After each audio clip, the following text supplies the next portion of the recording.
یانەی مەسافی شیمالی پێشەنجی خولی نایابی عێراق بۆ تۆپی بالا لە یاریەکی بەهێزی هەفتەی 13 و پێش کۆتایی ئەم قۆناغا لە هۆڵی کۆلێژی پەروەردەی جەستەی و زانستەوەشەکانی زانکۆی سەلاحەدین بووە میوانی یانەی هەولێر. سەرەتا مەسافی شیمال گێمی یەکەمی بە سوودی خۆی بە ئەنجامی 25 بە 23 خاڵ تەواو کرد.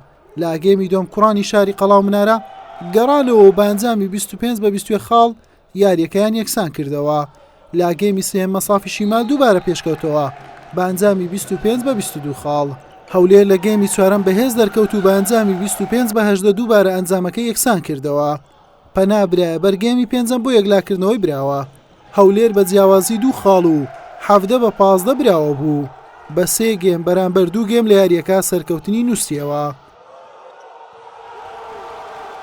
الحمد لله شكر يعني براستي فريق مالو فريقاني كفريق شي باشا براستي يعني هيمته شي زور ساكو باش لكن بران اخ بكين يعني نبوني دهراي وايلي كردينا يعني وبيقاعي وايلي كردينا ك يعني تدريبه كان مبرك كم كرتو براستي سكولا قاعه مان هي شوينك مانيه اللي تبني يمكن براستي لو خوتان باش لسان او فريقش مصافي شيكا كحاليا لا يكمي دوري عراقه دەتوانم بڵێم ئەو یارانە تەواوکردنی خولەکەیە گەنا هیچ کاریگەرێک لەسەر ئەنجامی خولەکان نابێت تەنها ئەوەیە کە کاتەکە تێدەپەڕێت بۆ چوارگۆشەی زێڕین کە قەرارە یەکی پێنج ئەنجام بدرێت ئەو یارانە ئێمە دەتوانین بڵێن یاریزانە پیشەگەرەکان وا دەکەین هەماهەنگ بن لەگەڵمان چونکە تازە گەیشتون ئێمە چاومان لە نازناوەکەیە ئێمە زۆر بایەق بۆ یاریانە نادین تەنها بۆ ئەو یاریەکەین کە خولەکە تەواو بکەین و بۆ لە چوارگۆشەی زێڕین بە باشترین هەماهەنگی بچینە ناو